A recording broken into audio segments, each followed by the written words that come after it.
You ask Tiger to solve. This deals with linear equations with one unknown. The final result is x equals 12. Let's solve it step by step. Simplify the expression. Expand the parentheses. Simplify the arithmetic.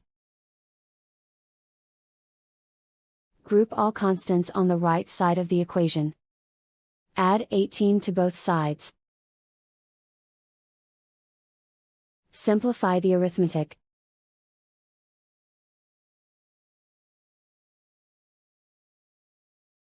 Isolate the b. Divide both sides by 3. Simplify the fraction.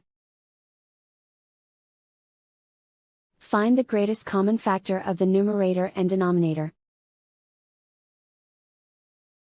Factor out and cancel the greatest common factor.